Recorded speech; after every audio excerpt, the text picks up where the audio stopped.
මම හැදුවා super yummy Sri Lankan milk toffees. බලමුද කොහොමද හැදුවේ කියලා. මේ අවුරුද්දට වෙන මොනවා හැදුවේ නැතත් මේක නම් ඔයාලට අනිවාර්යයෙන්ම හදන්න පුළුවන්.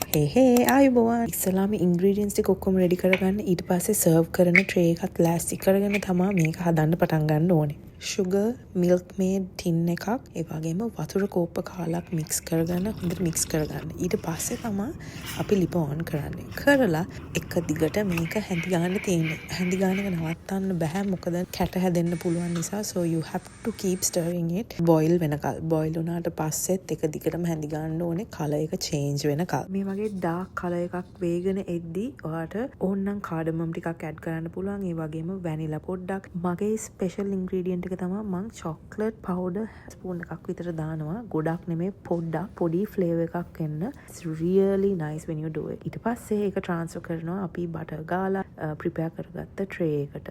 ඒක ලිපෙන් එළියට ගන්න ඕනේ මෙන්න මේ වගේ consistency එකක් තියෙද්දි කරලා ඒ වෙලාවෙම අපි flatten out කරලා set කරන්න ඕනේ. පොඩ්ඩක් ලාවට කපන්නත් ඕනේ. කියන්නේ mark කරලා තියාගන්න කපන තැන් කරලා හොඳටම නිවුණාට පස්සේ කෑලි වෙන් කරලා ගන්න. And this is your milk toffee.